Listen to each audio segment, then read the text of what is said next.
Assalamualaikum dan salam sejahtera. Nama saya Nur Syuhada. Hari ini saya akan membentangkan projek akhir bagi kursus LMCP 1352, Asas-asas Sains Data dalam Pengangkutan. Untuk slide ini, kita melihat kepada kadar pengeluaran dan penarikan perjalanan. Kadar pengeluaran ditetapkan sebanyak 2.2 bagi setiap rumah. Kadar penarikan pula ialah 3.3 bagi setiap 100 meter persegi luas lantai. Nilai ini digunakan sebagai asas untuk pengiraan seterusnya. Seterusnya, kita diberi situasi di mana 65% perjalanan menggunakan kereta persendirian. Purata isi kereta ialah 1.9 orang setiap kereta. Formula yang digunakan ialah pengeluaran baharu sama dengan pengeluaran asal didarab dengan sifar perpuluhan 65 kemudian dibahagikan dengan 1.9. Penarikan baru sama dengan penarikan asal didarab dengan sifar perpuluhan 65 kemudian dibahagikan dengan 1.9. Hasil pengiraan bagi setiap bandar A hingga F ditunjukkan dalam jadual.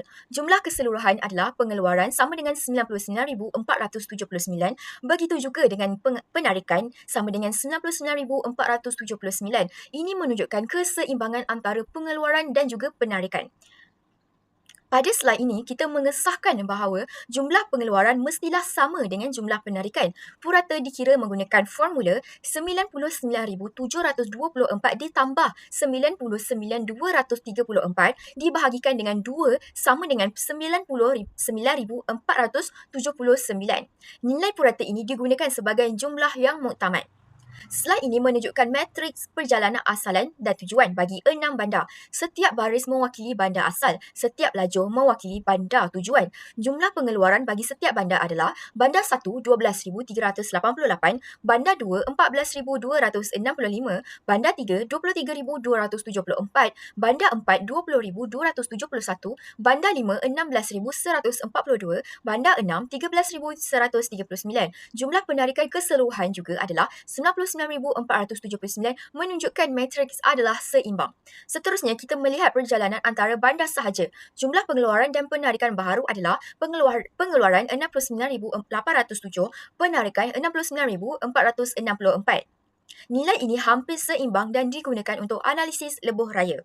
Selepas pelarasan, jumlah pengeluaran sama dengan 69,635. Jumlah penarikan sama dengan 69,635. Purata digunakan untuk memastikan keseimbangan sistem. Slide ini menunjukkan matriks perjalanan asalan dan tujuan yang telah dilaraskan, khusus untuk perjalanan yang menggunakan lebuh raya. Matriks menjadikan asas kepada pengiraan aliran trafik dan tol. Di sini kita menumpukan aliran trafik kereta antara bandar. Contohnya adalah laluan A hingga B 763.5 kereta, jaraknya adalah 3.8 km. Laluan B hingga C adalah 13,689 kereta, jaraknya adalah 4.2 km. Laluan C hingga D adalah 17,931 kereta, jaraknya adalah 3 km. Jumlah kutipan tol dari bandar A hingga F ialah RM64,174.96. Bagi arah bertentangan, jumlah kutipan tol dari bandar F hingga A ialah RM61,807.98. Maka, keseluruhan kutipan tol dua hala ialah RM125,982.94.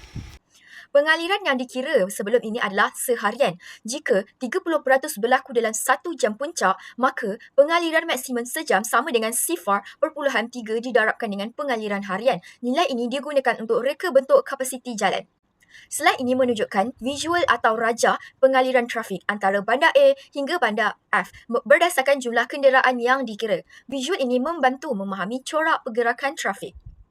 Akhir sekali, jika kapasiti satu lorong sama dengan 1,800 kereta per jam, bilangan lorong dikira menggunakan bilangan lorong sama dengan pengaliran maksimum sejam dibahagikan dengan 1,800.